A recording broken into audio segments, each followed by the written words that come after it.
to Wakefield. We lived on, my nan were on Broadway, which was the biggest council estate. We're the biggest council estate in Europe at the time, so a massive council estate.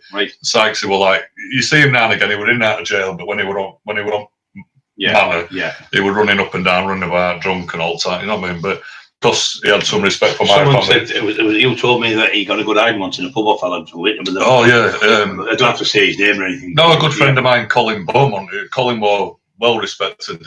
Colin had been in early sort of craze books, but he wasn't one of these that tell you about it. He just got on. He was just a quietest bloke, but he'd blow your bollocks off with shotgun, and you know, he was a nutcase in that sense. But I know his family. My mum, all my family know his family, and he was once messing about, bothering, trying to have a quiet pint. Sykes was trying to wind up, kept saying, leave me alone. Is this Wakefield? Yeah, it was in Wakefield. It was in, I think it was in a pub called Shakespeare. And Colin ended up getting one of them old bar stools and knocked him unconscious, put him in hospital. Sykes, then he was in his prime, but he never come back and did all. Because you know what Colin was like. He won't come back. He won't come back at you if you. That's what he's like, Andy, though. Yeah, that's what they do. They pick on someone and keep picking, getting away with it. But some people will stand up. They can be that big. But only takes a finger to pull the trigger.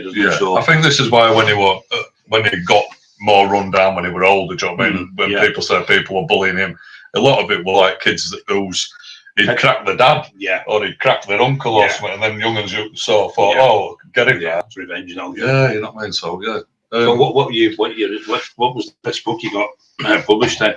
First book was the Ink Run. It took me 10 years to do it because I handwritten it, and then I was like sort of nervous of looking at the manuscript like that. I pulled it back out of that one. I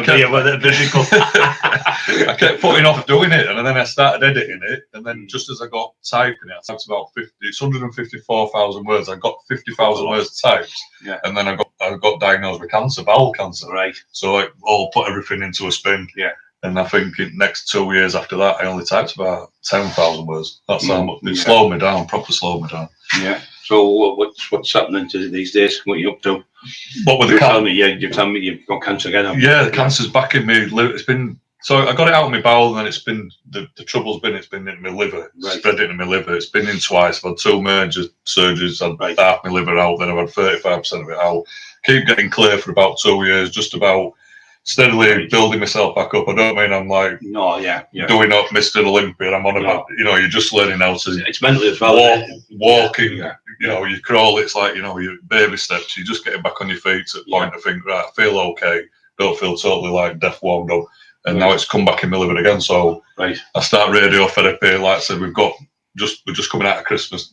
We're nearly finished over Christmas now.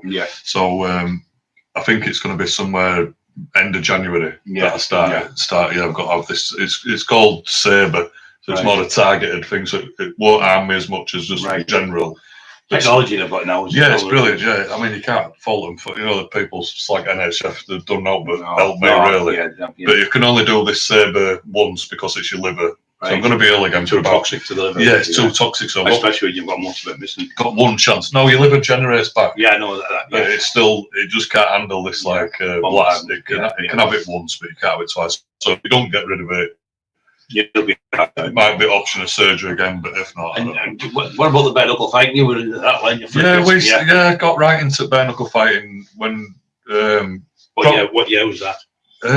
It'll be just, it was a year before cancer started, so I've had cancer 8 years, so I can't work out days, but 8 years. Go back 8-9 years, like a guy, I know a gypsy guy called Andy Topcliffe. He's not a proper gypsy, but he was brought up around Inkley site in Leicester, so Inkley's quite a strong site. Adult Gorman's like Bart the Gorman, king of gypsies, that had all them on, so, I know, I got to know like Sam and more Jerry Gorman, who were Bartley's nephews.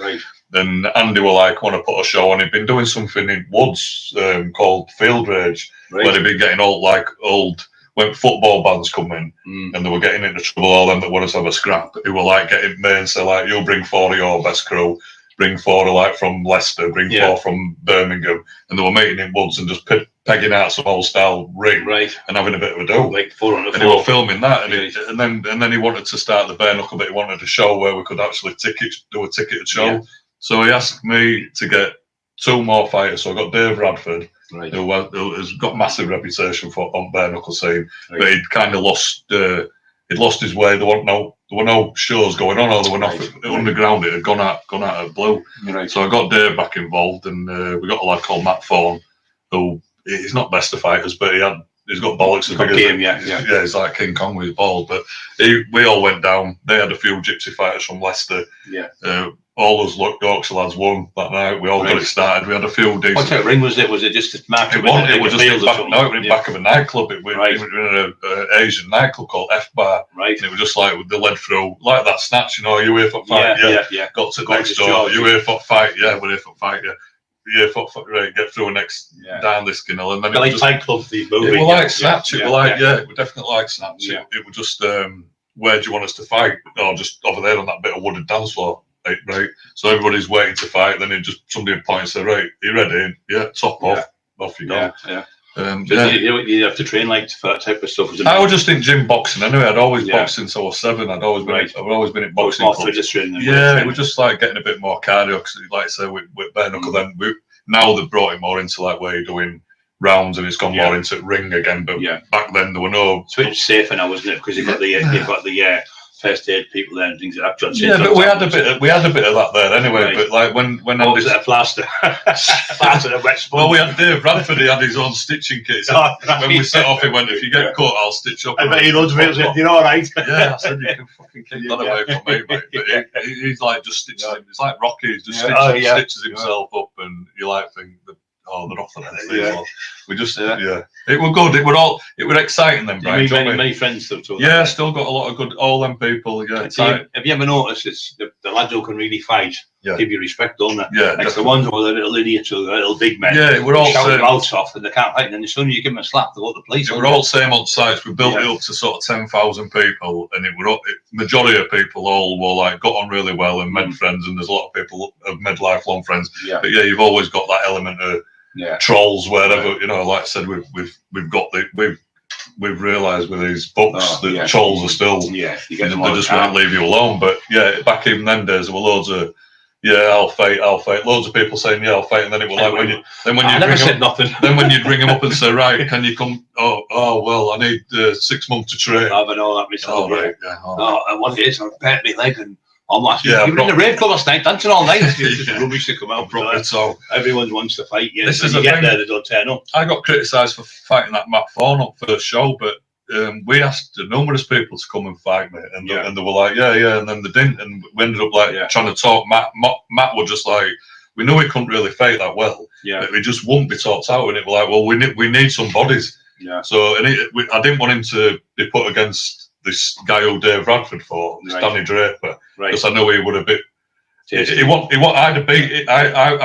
didn't think he was any better fighter than me, but I thought this guy's going to try and break this Matt Thorne's jaw up and everything. But I reckon I can just put him down. Yeah, we aren't hurting him too much, and then maybe it'll put him off it. But it didn't. He ended up having about 100 fights after mine.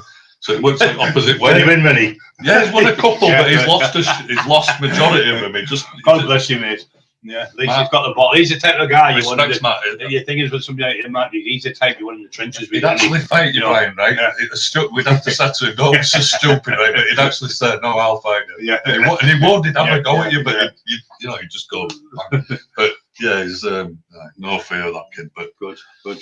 Yeah, but you get some with the I could have been this and I could have been that and I could have done this. And you get them done, you just have some. But you could have, they would have, wouldn't they? A lot of them slag me off, but like I said, without people like me getting Dave Bradford, they've been on of these McCory trilogy fights. What they all rave on about, say, Dave would have, I'd give him he's fought Roberto Duran and all that. Dave would have top 10. He could have been been a proper champion boxer. He had an accident on his shoulder that knocked his shoulder, and that's when he switched it bare knuckle. But there's some solid lads in it, but some, like I said, a lot of people sort of don't get credit for like you think foundations. Well, I always say to people, if we were in a nightclub and the fight kicked off, you just run in, you're done. That's easy. Yeah. But when somebody says, I want to fight in 10 weeks and they've never been beat, you haven't been beat, they're the hard fights. You're in bed and you're going, we're lucky, I'm going to win. It creeps in, doesn't it? It's mental. Once you get beat again, they go, no, you're going to get beat. And the other voice is going, yeah, but you might. It's a bit weird, sort of sat with people in the room and then it's like, right, let's go fight. Yeah.